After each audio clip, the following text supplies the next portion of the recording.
એટલે ભલે પૈડો કરીને તમે સબ્જી ખાઈ શકો, એટલે આપણા શરીરને આપણા ગુરુ બતાવે છે આનો નિયમ આપણને કરવો પડે. એટલે આપણી અંદર બધે ગુરુ કરતેલો તે વાત થાય છે. તમો અમુ એક છે, એટલે એમાં ફેરફાર નહીં મળે. એટલે એક માણસે નાનો નેમ કરેલો.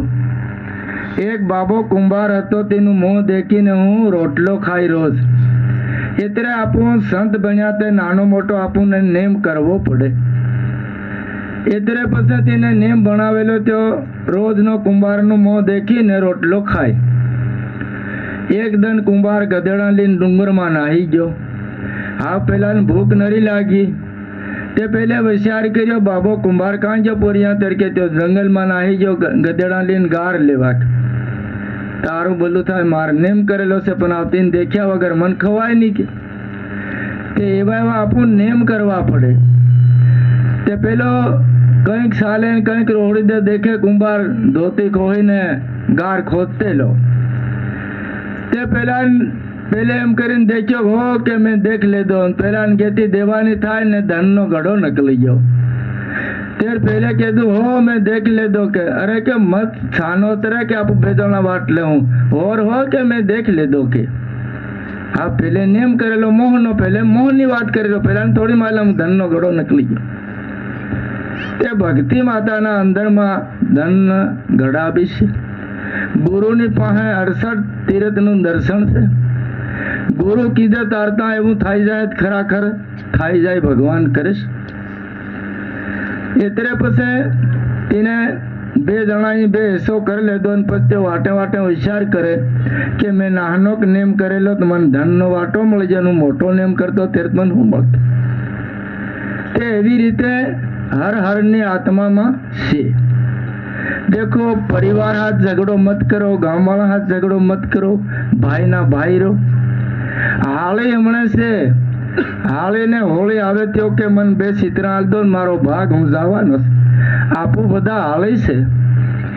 આપું આવીને બધા ધણી બની ગયા. ઘેર મારો, સોરા મારા, ભક્તાણી મારી, ખેતી મારી, આ બધું મારું એમ કહીશ. પણ આપું એમ નથી કહેતા ભગવાન બધું તમે આલ્યું છે, સબ તારું છે. આ બાળક બી તારા છે, ભક્તાણી તારી, ખેતીવાડી સબ તારું છે. એટલે ભગવાન કહે છે કે મન ખરાખર ઓળખી લેજો એમ કે. એટલે ધરતી માતા છે, આપણા બધાના ઘેરને આંગણે પોરા ભરેલા છે ધાનના. શાંતિ લેવાડી કોને? એની ભારત માતા. આપણી કન પૈસા પડ્યા હાથ કોને લેવાડ્યા? એની ભારત માતા. પણ આપણું આખી રાત ખાટલું ડાળીને ગોદડા વિસાવીને આરામ કરી, પણ ઈંદારના ઉઠીને તમે 2 હાથ દમડીને કહેવાનું માં મારી ભૂલ છે. 3 વારી તમે પોગે લાગલો કે માં મારી ભૂલ છે, તારી પર હું ઝાડો કરું, પેશાબ કરું, ટટી કરું, હરું છે, ફરું છે, કામે મંડું તો ગેતી તારી પર સલાડુમાં. તું મને પૈસા આપે છે, મારું પોષણ કરે છે. એમ કરીને 3 શબ્દ કરીને તમે નમન કરીને ચાલતા થઈ જાઓ. આખો દિવસ તમારો અસલ રહે. એટલે આપો 3 માના પોદા છે. એક જલમ દેવા વાળી આપણી માં છે. દેખ, મા પિતાના બી તમે તેની આશા એવી કરો, તેના શરણોમાં નમન કરો. દેખો, શબ્દ એમ કીધું ગુરુ ગોવિંદોનું ખડા બલિયારી કોને લાગુ પગે. તે પેલો ડાયરેક્ટ જાતેલો ભગવાનને પોગે લાગવા. ભગવાને કીધું ના ના ના ના, કે તારા ગુરુની રસ્તો બતાવ્યો, ગુરુને શરણામ પડ. તે ગુરુને બોલ્યા કે મન મતી શરણામ પડે, તારો ઘાટ ગયો તારી મા પિતાઈ, કે આના શરણમાં તું શીશ ઝુકાવ. જેને ઘેર મા પિતા તેની અસર સેવા કરો અને તેના શરણામ પડો. અસલ કપડા પહેરાવો. તેના મય તે બાપડા ડાહા રડતા કપડાની જડે મય વોવ્યો હેવ્યો છે. હમું ગયેલા રૂણીજાનું તીરથ કરવા. તે રમો 45 આદમી હતા. 3 વોવ્યો હતી. તેની 2 સીતરા કઢાડ્યા. હાહુના ને એક વોવને ઘાટ પર ઊભી કરી અને સીતરા ધોવે. અને તે હાહુને ઉંગળાવી ત્યાંથી સીતરા ધોવાડીને ઉંગળાવી નાની વોવે સીતરા ધોયા. તેને મોટી પર નવા સીતરા પહેરાયા. નવા પહેરાવીને કક્કુની ડબી લઈને ભારત માતાને વધાવીને તેની માને વધાવી. એક રામહી નામનો હતો આંબળીપાડાનો. તેને પૂછ્યું ની સોરીઓ કે તમારી આ માં છે કે ત્યારે કે માં નહીં મળે એ મારી હાહુ કે. ઓ તારું ભલું થાય. હમું 10-12 જણા હતા. હમું હોશિયાર કરી તેની વાતને. અમારા અહીંની વોવ્યો એમ કે ડોકરીને ડોકરો મરી જતા હું થકી થાય જતી હો. બીજા ગાડી વાત કરે તે તીની ફેર અમુન કેવો શબ્દો આલ્યો કે આગળ એ ની હતી ત્યારે અમુન પતિ કાંઈ મળતો. કેતરી ઊંડાણની વાતો તાળી. તે હાહુની તેની એવી સેવા કરી. ભક્તાણીઓ હાહુની સેવા કરવાની, પિયોરમાં જાય મા પિતાની સેવા કરવાની, સીતરા ધોઈ હાલવાના, કંઈ બી નાની મોટી સેવા કરવાની. હા હરકું ખાસ છે આપણું નાના નથી ઓળખાતા. એટલે પછી એક રેલગાડી જાતેલી. રેલગાડીની અંદર 500 સાધુ બહીન જાતેલા. 500 સાધુ જાતેલા. ત્યાર પછી શેકીને આવી ગઈ. ત્યાર પેલા ટીકટી આવી ગયા. ટીકટી કીધું ભાઈ કે પૈસા લાવો કે અમુક સાધુ સંત અમારે પાસ તો પૈસા હે નાય કે શેકીને આવી ગઈ, પૈસા તમને આલવા પડે. અરે પણ અમારી ઘર તો પૈસા મળે ને, હું સાધુ સંત હું કहीं લાવી.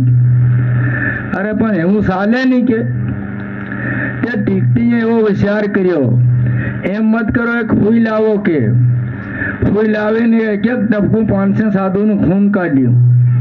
ખૂન કાઢીમાં એક ઘડામાં ભેળું કર્યું. ભેળું કરીને જનક રાજા હતો. જનક રાજાના બગીચામાં ઘડો મેલ દેતો, ઘાલ દેતો. તેર તેના ઘડાના અંદરમાં એક ચમત્કાર થયો.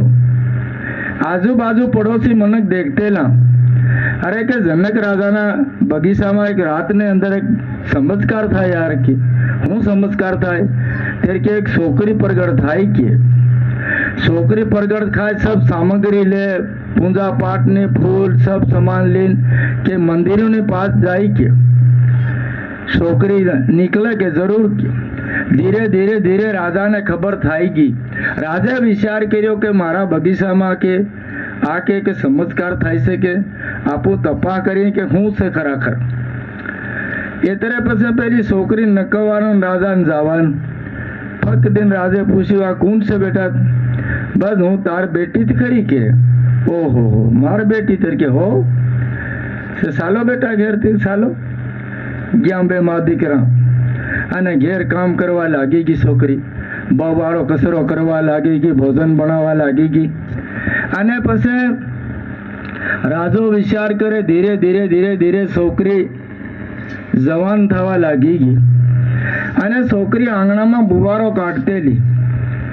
અને રાજાના અગાડીના ડાહા રાજાના હથિયારો પડેલા. 12 માળીની કામઠું હતું, 13 માળીનો ભાલકો હતો. તે સોરીએ એક એક હાથે હેડીને એમ દિવાલને ટેકે મેલ દીધો. રાજો ભાવે કિહાણો પડી ગયો. ના કે એ સોરી ના કહેવાય, એ જગની પૂરી માં કહેવાય. આજ યા હથિયારો અમારતા નહીં ઉઠતેલા. અને સોરીએ એક એક હાથે કરીને દિવાલને ટેકે મેલ દેતા. તે કે ખરાખર કે એ જગની માં છે. હા રાજે વિચાર કર્યો કે જુવાન થઈ ગઈ અને માળાલક માળવો ગાંડી ગુજરાત રાજા સાંધીઓનું પોગે ઠેલ. રાજે વિચાર કરીને એવા પહેલવાનને સંદેહો આલ્યો, ભારી મેળો લગાડ્યો. અને પછી તેને એમ કીધું કે ધનુષ બાણ જો આગળ જો ઉઠાડ લે તો મારી છોરીનો હું વરમાળો કરતી. એટલે કેવા બી પહેલવાન આવ્યા કે બાણતા હતું હલ્યું નહીં. આખો મેળો હાહાકાર મસી ગયો કે શું કરવાનું. માતા હાથમાં માળો દિવલિયા લઈને ઊભી. હા શું કરવું જોઈએ ખરાખર. તેર કે રાજો કિહાણો પડતો જાય. એ ટીમ થવા લાગી ગઈ. આખો ધન હતો, હાંસ પડી ગઈ. મારી છોકરી કે કુંવારી રીજાય તે કોણ લગ્ન કરે. હા શું કરવું જોઈએ. પૂરો મેળો હાહાકાર મસી ગયો ને પાર નટરી ગયો. પાર મેળો કહેનાતું તો કાંઈ નહીં. હા રામ લક્ષ્મણ એક આશ્રમમાં પઢાઈ કરતેલા. દશરથ ના છોરા. તેર દૂરના સારી ગુરુ હતો, પઢાઈ કરતેલા. તેર તેનાએ કીધું કે લક્ષ્મણ ભાઈ જરીક તીખા હતા. લક્ષ્મણ ભાઈ કીધું કેસે નહીં ઉઠાવે યાર, મેં ઉઠા કે बताता हूं. તે ગુરુ ને બોલ્યા બેટા તું મત ઉઠાડના, તું ઉઠાડી તો રામ કો અડસણ થઈ જાય. પેલા તો રામ ઉઠાડે, રામ તું નહીં ઉઠે તે તું ઉઠાડી શકશે.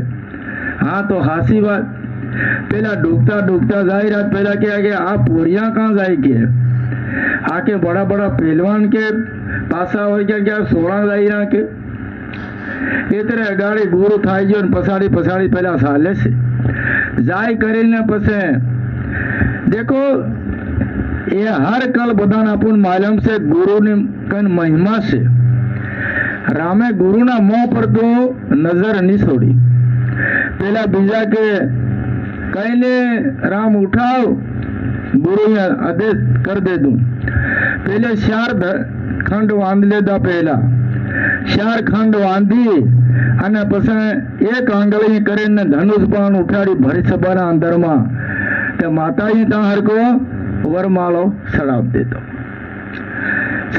આખો મેળો હાહાકાર મસી ગયો કે આ પરથી નહીં ઉઠી, પણ પેલા પોરિયા જાતેના 3માં એક છોકરે ઉઠાવી દીધી. તે ઈના હરો અમો જ્યાં જઈએ ત્યાં સત્સંગ કરીએ, છોકરી નહીં મળે યા લક્ષ્મી માતા છે. પૈસા લેવા હારું પેલા કે મારા કાકા ના લેલી છે, ડહાબા ના લેલી છે, તીના ખાલી વરમાળામાં છોકરી આલી. અને મારા ગુરુને હું ભગત બન્યો, મેં એક છોકરી 1,000 રૂપિયા જુનવાને આલી અને એક છોકરી મેં ગોળા આલી, બિલકુલ કિલો સાંધી ઘેરથી ફેર આલી. એટલે ભગવાને અમારી કઈ નસલ ન ખાઈ રહ્યા. એટલે સોરીના પૈસા દાદા નહીં લેવાના. કઈનો ગરીબ માણસ હોય તે ખર્ચા પૂરતી લઈ લેવાના. અને છોકરી આપણી કહેવાય હમણે કામે પડ્યા ત્યાં તે છોકરીને કામે જાતા જાતા 2 લાખ 3 લાખ રૂપિયા ધોવાય નહીં કાઢી આલે. નજ મન કહો ત્યાં કે નહીં તાર બાઈ લેતા માંદી થોડી તું ધો, સોરી ગાંગરતી જાય નહીં ફરે અહીં કરે. એમ કરતા કરતા બાળક થાય જાય કેડે સોરું એવી ટાઢમાં આપું તાજા ભૂતા અને છોકરીઓ વેલા કરે. એટલે હા અમારી વાણીને વિરામ કરીએ. એ બીજા આપું 2 વાત ઉતાડે મહારાજ ઉતાડે. સત ગુરુદેવ ભગવાન કી જય. જય જય સિયારામ.